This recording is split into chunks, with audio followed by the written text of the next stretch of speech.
Good morning, church. So this is my second attempt at doing my Lenten devotional. So hopefully it works this time.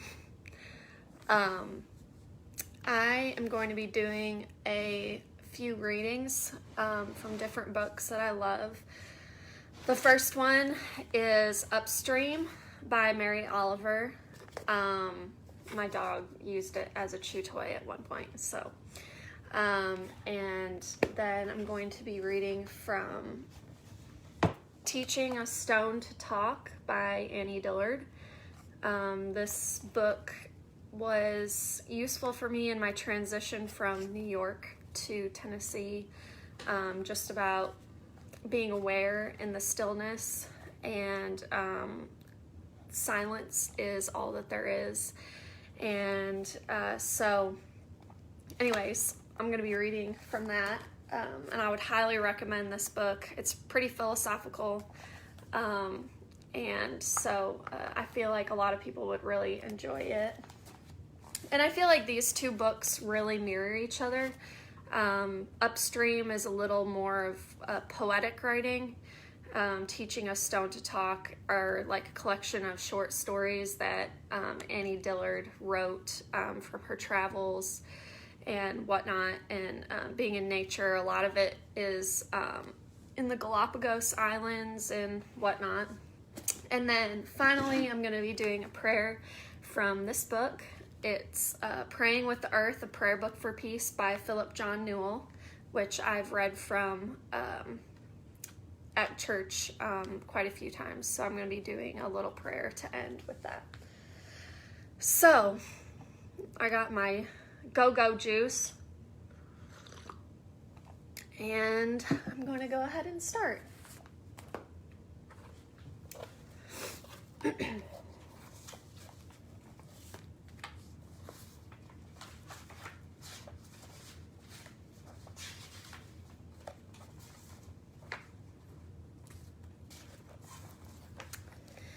Upstream by Mary Oliver.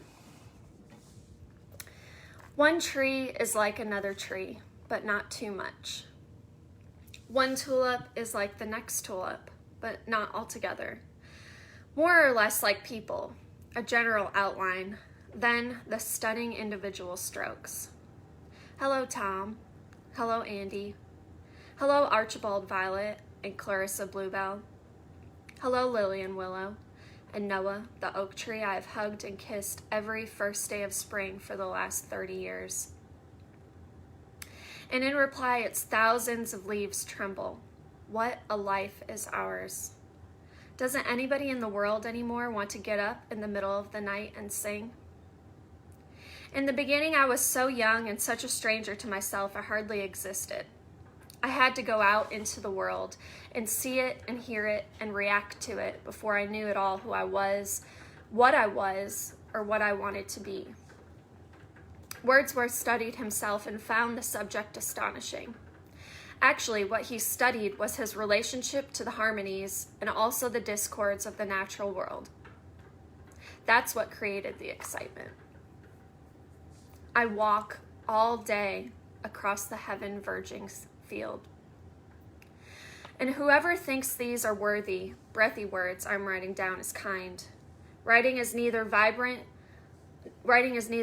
life nor docile artifact, but a text that would put all its money on the hope of suggestion.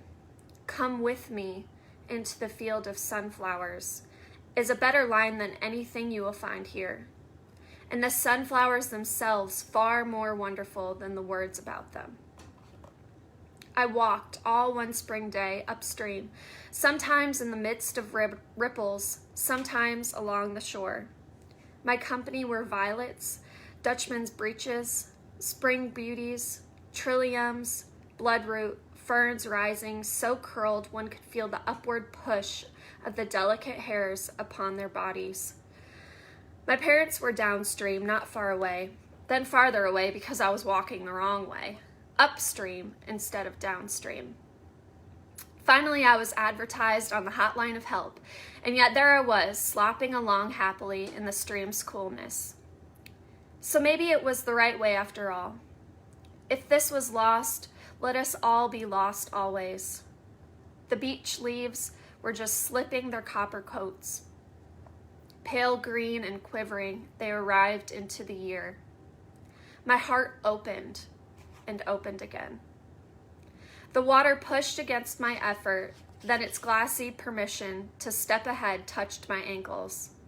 The sense of going toward the source. I do not think that I ever, in fact, returned home. Do you think there is anything not attached by its unbreakable cord to everything else? Plant your peas and your corn in the field when the moon is full or risk failure. This has been understood since planting began. The attention of the seed to the draw of the moon, I suppose measurable, like the tilt of the planet. Or maybe not. Maybe you have to add some immeasurable ingredient made of the hour, the singular field, the hand of the sower. It lives in my imagination strongly that the black oak is pleased to be a black oak. I mean all of them, but in particular one tree that leads me into the black water that is as shapely as a flower that I have often hugged and put my lips to. Maybe it's 100 years old, and who knows what it dreamed of in the first springs of its life, escaping the cottontail's teeth and everything dangerous else. Who knows when supreme patience took hold and the winds wandering among its leaves was enough of motion, of travel. Little by little, I waded from the region of coltsfoot to the spring beauties, from there to the trilliums, from there to the bloodroot, then the dark ferns, then the wild music of the water thrush. When the chesty, fierce-furred bear becomes sick and travels the mountainsides and the fields, searching for certain grasses, flowers, leaves, and herbs that hold within themselves the power of healing, he eats. He grows stronger. Could you, O clever one, do this? Do you know anything about where you live or what it offers? Have you ever said, "Sir Bear, teach me. I'm a customer of death coming, and would give you a pot of honey and my house on the western hills to know what you know." After the water thrush, there was only silence. Understand from the first this certainty. Butterflies don't write books, neither do lilies or violets, which doesn't mean that they don't know in their own way what they are, that they don't know they are alive, that they don't feel, that action upon which all consciousness sits, lightly or heavily. Humility is the prize of the leaf world. Vain glory is the bane of us, the human. Sometimes the despair to be lost again as long ago comes over me like a vapor. With growth into adulthood, responsibilities claim me, so many heavy coats. I didn't choose them, I didn't fault them, but it took time to reject them. Now in the spring I kneel. I put my face into the pockets of violets, the dampness, the freshness, the sense of everness. Something is wrong, I know it. If I don't keep my attention on eternity, may I be the tiniest nail in the house of the universe, tiny but useful. May I stay forever in the stream. May I look down upon the wildflower and the bull thistle and the cropsis with the greatest respect. Teach the children. We don't matter so much, but the children do. Show them the daisies, the pale hepatica. Teach them the taste of sassafras and wintergreen, the lives of the blue sailor's mallow, sunburst and the moccasin flowers, and the frisky ones, inkberry, lamb's quarters, blueberries, and the aromatic ones, rosemary, oregano. Give them peppermint to put in their pockets as they go to school. Give them the fields and the woods and the possibility of the world salvaged from the Lord's prophet. Stand them in the stream.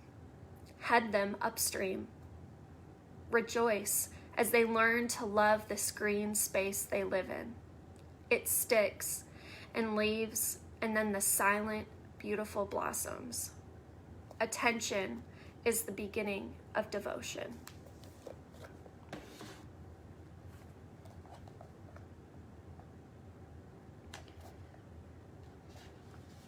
And now some little quotes from Annie Dillard. And I just love this book. It's so beautiful. Whether these thoughts are true or not, I find less interesting than the possibilities for beauty they may hold. We are down here in time where beauty grows. Even if things are as bad as they could possibly be and as meaningless, the matters of truth are themselves indifferent. We may as well please our sensibilities and with as much spirit as we can muster, go out with a buck and a wing. The planet is less like an enclosed spaceship Earth, than it is like an enclosed mangrove island, beautiful and loose. We, the people, started small and have since accumulated a great and solacing muck of soil, of human culture. We are rooted in it. We are bearing it with us across nowhere.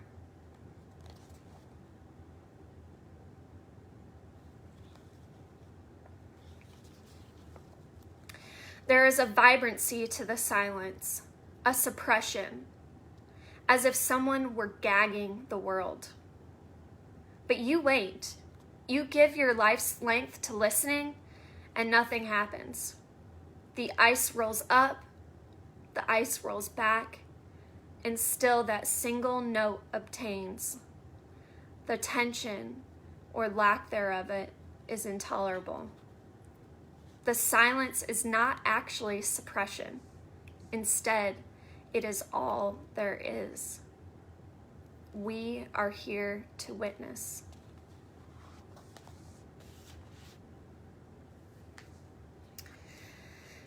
And now, as you go out into your day, I would just ask that you sit and in silence or in nature and just embrace everything and allow yourself to be, allow yourself to breathe and listen and learn and witness. So go with this prayer. May the angels of light glisten for us this day. May the sparks of God's beauty dance in the eyes of those we love. May the universe be on fire with presents for us this day. May the new suns rising grace us with gratitude. Let earth's greenness shine and its waters breathe with spirit. Let heaven's winds stir the soil of our soul and fresh awakenings rise within us. May the mighty angels of light glisten in all things this day. May they summon us to reverence. May they call us to life. I love you all. I hope you have a wonderful day. Bye.